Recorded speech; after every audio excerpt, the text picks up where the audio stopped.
L'envie ne t'appartient pas, elle te contrôle. L'autonomie n'est pas la réalisation de l'envie, mais sa dissolution.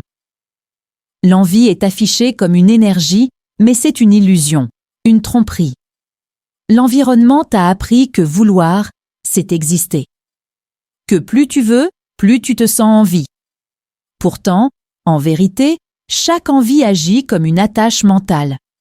Ce n'est pas réellement toi qui veux, c'est un mécanisme global en toi qui te pousse à avancer. On t'a conditionné, on a implanté en toi des envies et tu crois qu'elles viennent de toi. L'individu guidé par l'envie est manipulé, celui qui se détache de l'envie retrouve sa liberté. L'envie, ce n'est pas l'autonomie, c'est une forme de dépendance. Tant que tu éprouves une envie, tu te trouves dans une posture de privation, et cette privation te rend vulnérable, influençable, échangeable, instable. Combler une envie ne te procurera jamais une réelle tranquillité, car l'envie se démultiplie, elle évolue, elle sollicite davantage. C'est une cavité sans fin. Krishnamurti affirmait « Tout ce que le désir obtient, il veut le préserver. Et ce que le désir veut préserver, il commence déjà à le perdre. » Chaque accomplissement devient une nouvelle attache. L'envie te fragmente intérieurement. Tu n'es plus enraciné dans l'être, tu existes dans l'écart entre toi-même et ce que tu convoites. Tu es ici et ton envie est ailleurs. Et entre ces deux pôles se trouve l'inconfort, l'agitation mentale et les anticipations. Ce décalage entre les deux représente un vide intérieur. Osho, lui, restait ferme dans sa position. L'aspiration est la source de la notion de durée, affirmait-il. Car l'aspiration t'entraîne vers une projection fictive. Elle t'éloigne de l'instant pur, là où se situe ta véritable force. Tu ne peux pas aspirer à quelque chose et être libéré en même temps. Car l'aspiration engendre une pression intérieure. La libération, elle, est une quiétude. L'individu contemporain se trouve dans un état constant de transformation. Je souhaite devenir éclairé. Je souhaite acquérir de l'abondance. Je souhaite être apprécié.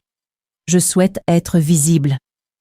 Toujours dans un processus de transformation vers un avenir inexistant.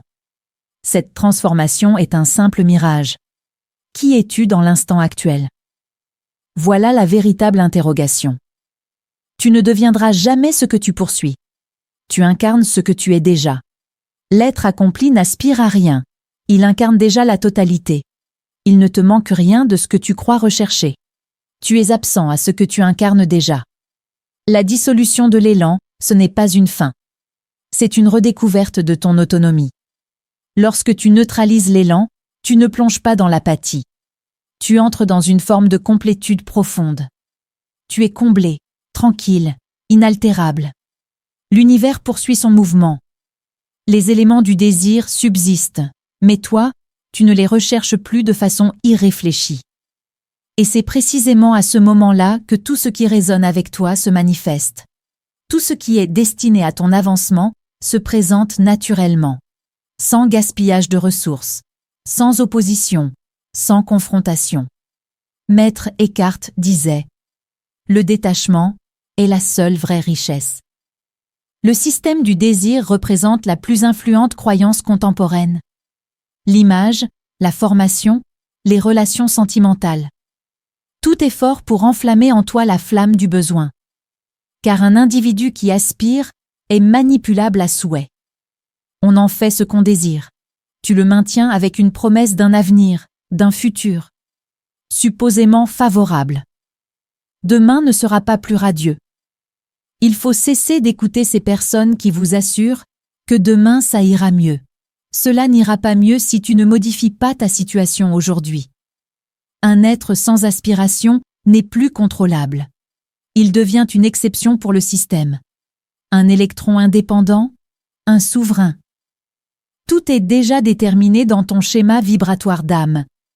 Le sage ne désire que ce qui est destiné par ordre supérieur.